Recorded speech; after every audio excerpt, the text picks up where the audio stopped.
नमस्कार दोस्तों, मैं अमन भारती इजी लर्निंग विथ अमन में आपका स्वागत करता हूं। दोस्तों, आज के इस वीडियो में हम इस पर्टिकुलर ऑब्जेक्ट का ऑर्थोग्राफिक प्रोजेक्शन बनाने वाले हैं थर्ड एंगल प्रोजेक्शन में।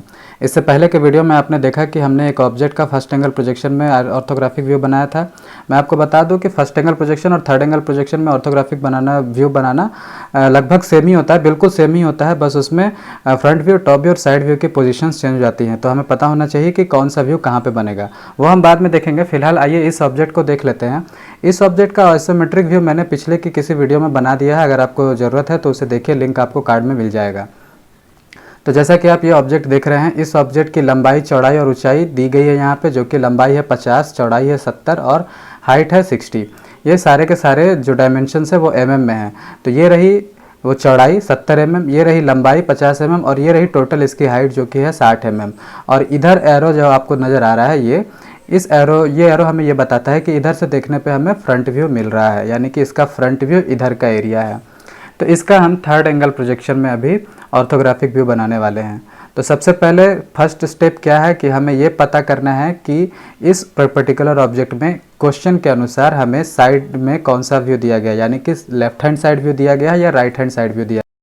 तो यहाँ आप ध्यान से देखेंगे तो आपको दिखाई देगा कि यहाँ पे वो फ्रंट व्यू बना कर दिया हुआ है, यानी कि क्वेश्चन में ये बता दिया गया है कि ये फ्रंट व्यू है। अब साइड व्यू के लिए जगह सिर्फ बच रही यहाँ पर। इधर से तो हो नहीं सकता क्योंकि ये टॉप का व्यू हो जाएगा, और इस साइड से हम देख नहीं सकते क्योंकि ये हमारे पीछे है, हमारी नज़रों में नहीं आएगा वो। यानी कि ये वाली साइड हमें बची जहाँ से एक साइड व्यू बन सकता है। तो यहाँ हम फिलहाल साइड व्यू लिख सकते हैं।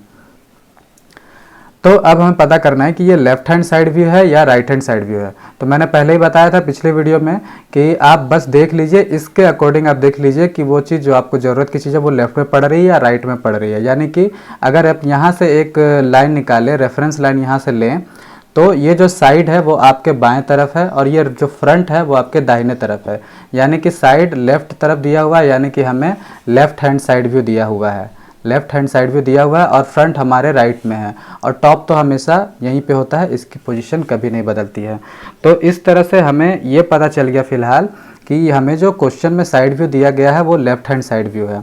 अब जरा हम देख लेते हैं कि थर्ड एंगल प्रोजेक्शन में लेफ्ट हैंड साइड व्यू की पोजिशन क्या होती है। तो एक्सिस बनाते हैं, जिसमें अब हमें यह पता चल गया है कि थर्ड एंगल प्रोजेक्शन में क्या होता था कि सारी कुछ सीधी बनती थी, यानी कि नीचे की चीज़ नीचे, बाएं की चीज़ बाएं और ऊपर की चीज़ ऊपर। यानी कि अब हमें इससे ये तो पता चल गया है कि फ्रंट व्यू नीचे बनेगा, एक्स वाई, ये जो रही हमारी एक्स वाई लाइन, इसके नीचे बनेगा, और left hand side view left में ही बनता है। तो नीचे का लेफ्ट ये रहा, यहाँ लेफ्ट हैंड साइड व्यू बनेगा, यहाँ फ्रंट व्यू बनेगा, और फ्रंट व्यू के ठीक ऊपर टॉप व्यू बनेगा। ठीक है, एक बार फिर से मैं दोहरा देता हूँ कि थर्ड एंगल प्रोजेक्शन में सब कुछ चीज़ सीधी होती है, यानी कि नीचे की चीज़ नीचे, ऊपर की चीज़ ऊपर, और लेफ्ट की चीज़ लेफ्ट में। अब अगर ये मैं खींच दूँ तो नीचे जो हमें बचता है वो नीचे का एरिया ये है। अब फ्रंट व्यू या तो यहाँ बनेगा या तो यहाँ बनेगा, लेकिन हमें पता है कि क्वेश्चन में लेफ्ट हैंड साइड व्यू दिया हुआ है और left hand side view left में बनता है। तो इन दोनों में से लेफ्ट की जगह ये है, यानी कि यहाँ पे लेफ्ट हैंड साइड व्यू बनेगी। और हमें ये भी पता है कि साइड व्यू और फ्रंट व्यू एक दूसरे के अगल बगल होते हैं। तो जब लेफ्ट हैंड साइड व्यू ने ये जगह ले ली तो उसके बगल में फ्रंट व्यू की जगह यही बच रही है, तो यानी कि यहाँ पे फ्रंट व्यू आएगा। अब इससे जब यहाँ पे फ्रंट व्यू की जगह डिसाइड हो गई तो हमें ये पता है कि फ्रंट व्यू और टॉप व्यू हमेशा एक दूसरे के ऊपर या नीचे होती है। इस केस में टॉप व्यू ऊपर होगा, यानी कि फ्रंट व्यू के ठीक ऊपर होगा। यानी कि हमें एक फाइनल मिलता है कि अगर हम यहाँ से एक्स वाई लाइन खींच लें तो फ्रंट व्यू यहाँ, left hand side view left में, और टॉप व्यू उसके ठीक ऊपर। तो इस जगह पे हम थर्ड एंगल प्रोजेक्शन में ऑर्थोग्राफिक व्यू बनाने वाले हैं। और अब तक तो आपको पता चल ही चुका होगा कि थर्ड एंगल प्रोजेक्शन में फ्रंट व्यू, टॉप व्यू और साइड व्यू की पोजीशन क्या होती है। तो चलिए सबसे पहले इसका फ्रंट व्यू बना लेते हैं। अगर हम फ्रंट से देखेंगे तो हमें ये वाला एरिया नज़र आएगा, जिसमें आपको चौड़ाई नज़र आएगी 70 mm और ऊंचाई नज़र आएगी 60 mm। तो जो जो एरिया नज़र आने वाला है सबसे पहले मैं उसे शेड कर लेता हूँ।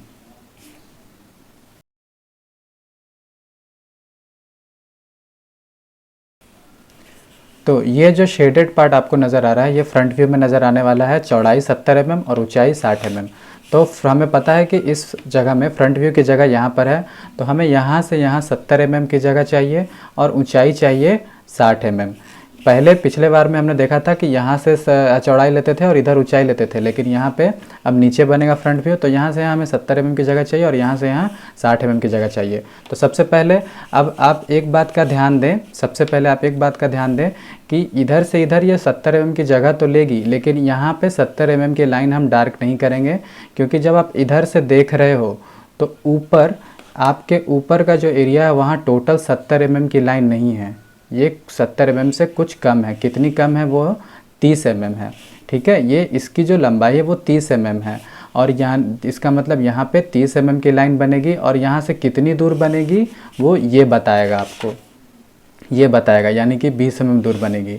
यानी कि आपको यहाँ से 20 mm छोड़कर एक 30 mm की लाइन बनानी है, और उसके बाद इधर जितना बचे उतना वो 70 mm तक जाएगी। और नीचे आपको कितना आना है? 60 mm। तो 60 mm आप इस लाइन के अलोंग 60 mm डार्क करके नहीं आ सकते, क्योंकि यहाँ पर कुछ नहीं है। ठीक है, यहाँ पर कुछ नहीं है। आपको जो स्टार्ट हो रही है लाइन वो यहाँ से स्टार्ट हो रही है और वो 20 mm लंबी है, और यहाँ से यहाँ तक की दूरी 40 mm है। यानी कि हमें यहाँ से 40 mm छोड़ना होगा, उसके बाद 20 mm की लाइन यहाँ खींचनी होगी। ठीक है, तो सबसे पहले मेरा बेसिक काम यह है कि मैं इधर से इधर 70 मार्क कर लूँ और इधर से इधर 60 मार्क कर लूँ।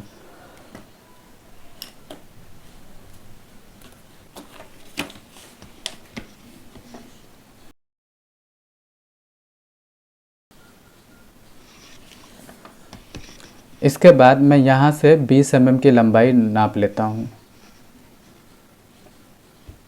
और यहाँ से फिर 30 mm। वो 30 mm मैं इसलिए कर रहा हूँ क्योंकि हमें यहाँ पे पता है कि एक लाइन खींचनी है। इसके बाद ये 20 mm अपने आप बच जाएगा। तो इस 30 mm को मैं मिला देता हूँ यहाँ से यहाँ तक। तो ये 30 mm की लाइन खींच गई, जो यहाँ पे ये लाइन थी, ये 30 mm की लाइन खींच गई, और इसके इधर भी 20 इधर भी 20 बच गई है, जैसा कि आप इस आइसोमेट्रिक व्यू में देख सकते हैं। इसके बाद नीचे भी कुछ इसी तरह का सेम काम कर लेता हूँ मैं।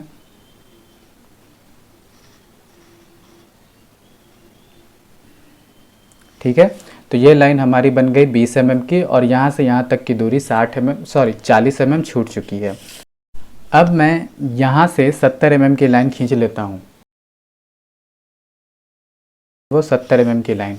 ध्यान रहे कि इन दोनों लाइनों के बीच 90 डिग्री का एंगल बनना चाहिए, कभी भी आपका स्केल ना इधर हो ना थोड़ा भी इधर हो। इसके बाद अब आपको नज़र आ रहा होगा, ज़रा इन दोनों को हम कंपेयर कर लें, ये वाले एरिया को और इस वाले को। ये आपको 30 mm की लाइन दिख रही थी, तो ये 30 mm बन गई। इसके बाद ये 20 mm, तो ये 20 mm। इसके बाद यहाँ से 70 mm इधर है, तो यहाँ से 70 mm की लाइन इधर जा चुकी है। अब आप देखेंगे इस इमेज में इस पॉइंट के ज़रिए हम इस पॉइंट तक पहुँच चुके हैं।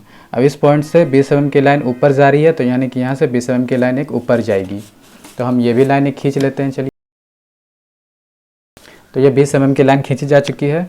इसके बाद ये पॉइंट जो आपको मिला है वो इस पॉइंट को रिप्रेजेंट कर रहा है, और ये जो पॉइंट आपको मिला है वो इस पॉइंट को रिप्रेजेंट कर रहा है। अब दोनों ही पॉइंट से एक लाइन इधर गई है और एक लाइन इधर अंदर आ रही है, और दोनों ही लाइंस की लंबाई 20 mm है। यानी कि हमें कुछ नहीं करना, बस स्केल को इस तरह से रखना है और 20-20 mm की लाइन खींच देना है दोनों तरफ, दोनों अंदर की ओर लाइन आएगी।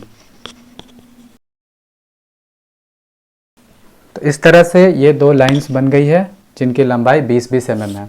अब हम इस पॉइंट को आप देखें तो ये पॉइंट रही, और इस पॉइंट को आप देखें तो ये पॉइंट रही। अब आप देख रहे हो कि ये पॉइंट इससे मिल रही है और ये पॉइंट इससे मिल रही है, इसी तरह से ये पॉइंट इससे और ये पॉइंट इससे मिलेगी। तो आइए इन दोनों पॉइंट्स को भी यहाँ पे मिला दिया जाए। तो इस तरह से हमारा फ्रंट व्यू तैयार हो गया। अब आप देख सकते हैं जो शेडेड पार्ट आपको यहाँ नज़र आ रहा था, वही शेडेड पार्ट यहाँ पे ऑर्थोग्राफिक व्यू में आपको नज़र आ रहा है, जो कि हमने थर्ड एंगल में बनाया है, और ये इस ऑब्जेक्ट का फ्रंट व्यू है।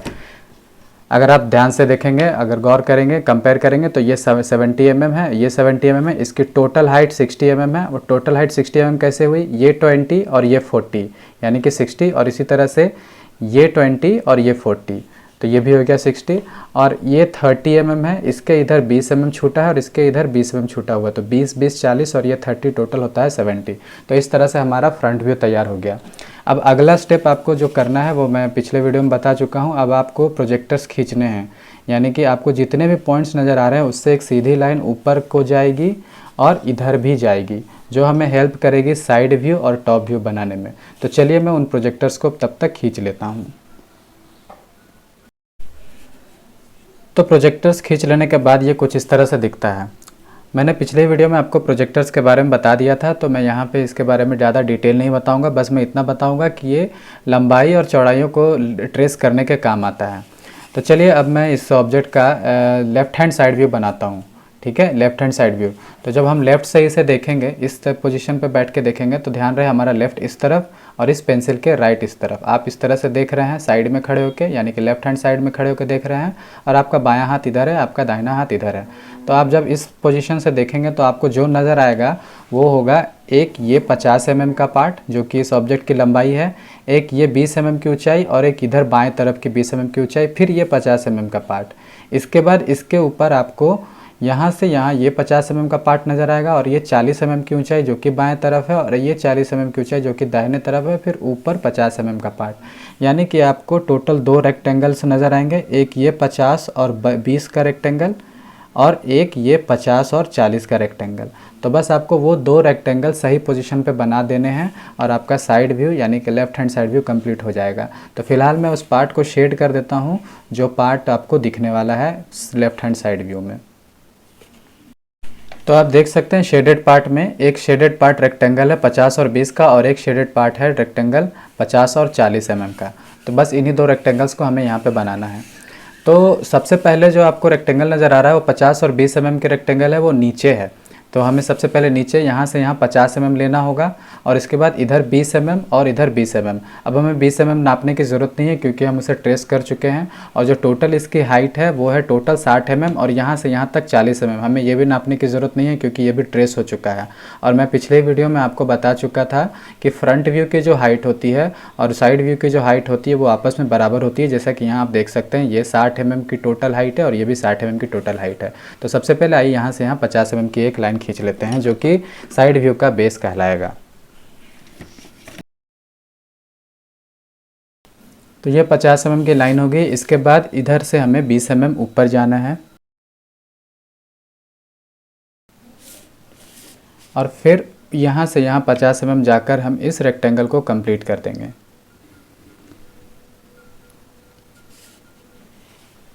तो इस तरह से ये जो आप रेक्टेंगल देख रहे हैं इसकी ये 50 mm की डायमेंशन है और ये 20 mm की डायमेंशन है, यानी कि हमें नीचे का जो रेक्टेंगल था 50 और 20 का वो रेक्टेंगल अब मिल चुका है। इसके बाद हमें 50 और 40 mm की रेक्टेंगल बनानी है जो इसके ठीक ऊपर होगा। अब देखेंगे इधर से साइड से तो आपको जो ये लाइन है वो ये लाइन है, ये दोनों एक ही नज़र आएगी क्योंकि ये जो लाइनें आगे है सामने में है, तो इस ये वाली लाइन इसके पीछे छुप जाएगी और दोनों एक ही लाइन नज़र आएगी जो कि हम यहाँ पे बना चुके हैं। तो इसके ठीक ऊपर अब हमें 50 और 40 mm की रेक्टेंगल बनाना है। तो चलिए इसको ही बना देते हैं, हमें नापने की ज़रूरत है नहीं क्योंकि इसे ऑलरेडी ट्रेस किया जा चुका है।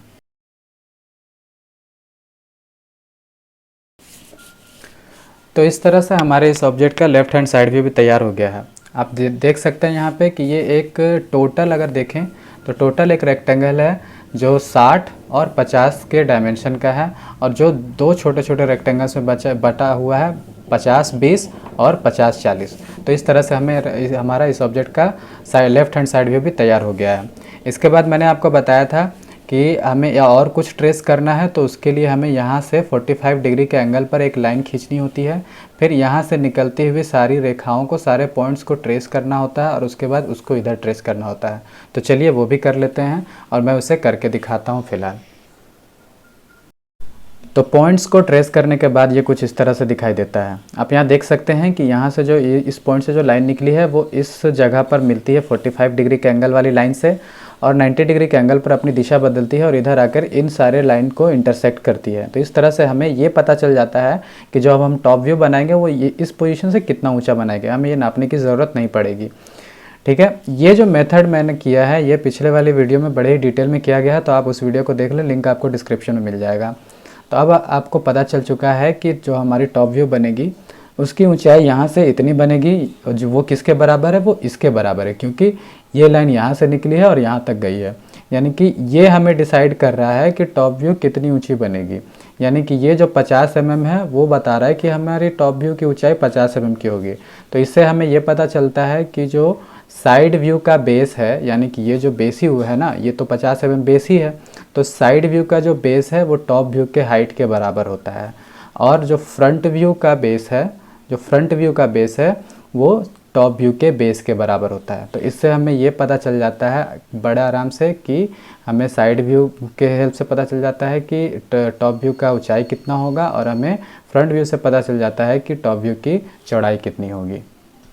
तो चलिए यहाँ पे मैं एक बार कंप्लीट लिख देता हूँ। फ्रंट व्यू का बेस इक्वल्स टॉप व्यू का बेस, जैसा कि आप देख सकते हैं फ्रंट व्यू का बेस टॉप व्यू का बेस।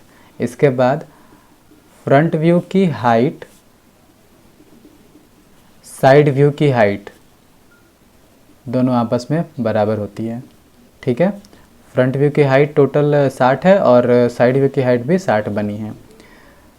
साइड व्यू का बेस यानी कि साइड व्यू का बेस जो 50 mm है वो जाके डिसाइड कर रहा है कि टॉप व्यू की हाइट कितनी होगी, यानी कि यहाँ पे हम लिखेंगे टॉप व्यू की हाइट।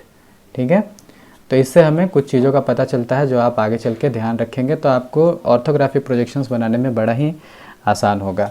तो चलिए अब इस ऑब्जेक्ट में हम देख लेते हैं कि टॉप से देखने पे हमें क्या दिखेगा। मैंने इसे ऑलरेडी शेड करके रखा हुआ है।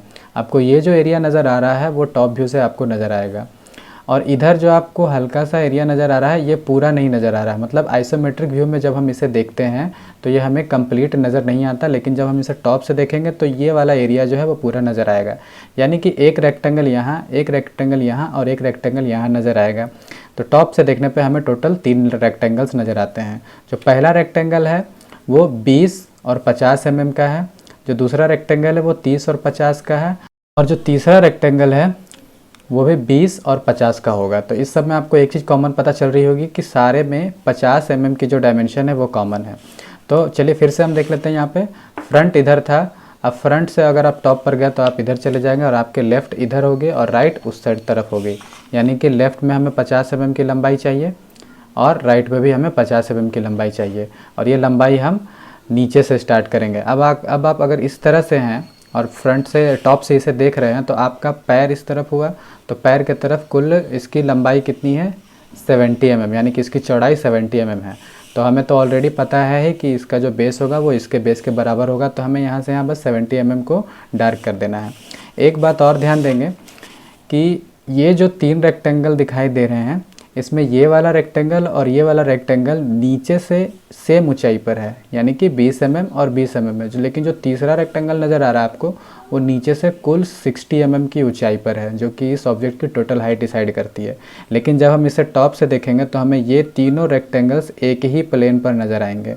हमें ये पता नहीं चलेगा कि कौन सा रेक्टेंगल कितनी ऊँचाई पर है। ठीक है, तो हमें बस इन तीनों रेक्टेंगल्स को एक ही प्लेन पर बना देना है। तो सबसे पहले यहाँ से यहाँ 70 mm की लाइन खींच लेते हैं, जो कि इस टॉप व्यू का बेस होगा। अब हमें नापने की ज़रूरत नहीं है, ऑलरेडी ट्रेस किया हुआ है।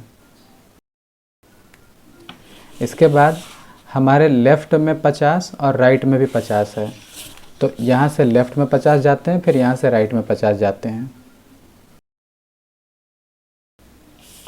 ठीक है, अब जैसे हमने नीचे 70 mm खींचा था, ये 20, 20, 40 और 30, 70, उसी तरह हम ऊपर भी 20, 30 और उधर का 20, यानी कि टोटल 70 mm मिला देंगे। तो बस इसको हमें कुछ नहीं करना, मिला देना है। तो इस तरह से एक कंप्लीट बेसिक आपका रेक्टेंगल तैयार हो गया।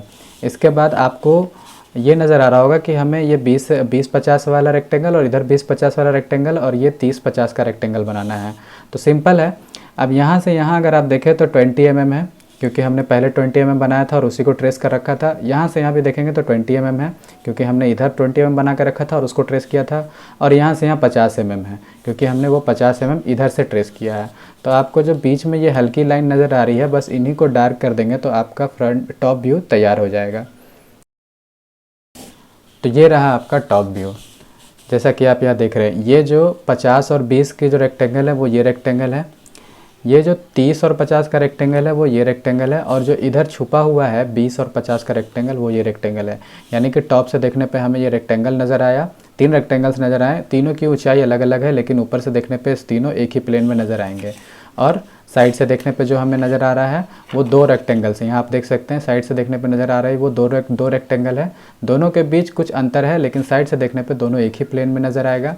और इधर फ्रंट से देखने पे जो हमें एक सिंपल सी चीज़ नज़र आ रही है उसे हमने यहाँ पे ड्रॉ कर लिया। तो इसी के साथ ये जो है आपका थर्ड एंगल प्रोजेक्शन में ऑर्थोग्राफिक प्रोजेक्शन यहाँ पे ख़त्म होता है। तो चलिए पहले मैं इसकी फाइनल डायमेंशनिंग कर देता हूँ, इसके बाद इस वीडियो को ख़त्म करते हैं। तो इस तरह से इसकी डायमेंशनिंग हो गई है कंप्लीट और इस ऑब्जेक्ट का थर्ड एंगल प्रोजेक्शन हो गया है ख़त्म। इससे पहले के वीडियो में जो मैंने ऑब्जेक्ट बताया था वो थोड़ा कॉम्प्लिकेटेड था, तो हो सकता है बहुत लोगों को ना समझ में आया हो। ये कम से कम आसान एक ऑब्जेक्ट है, तो आप इस वीडियो को देखिए। अगर ये वीडियो आपको समझ में आता है तो उस वीडियो को आप दोबारा देखिए, आपको वो फिर दोबारा समझ में ज़रूर आ जाएगा। तो इसी के साथ आज के इस वीडियो में बस इतना ही। मैं आपके लिए ऐसे ही वीडियोस बनाता रहूँगा। तब तक चैनल को सब्सक्राइब करें, वीडियो अच्छा लगा तो इसे लाइक करें और शेयर करें। मैं मिलूँगा आपसे अगले वीडियो में, तब तक के लिए टेक केयर।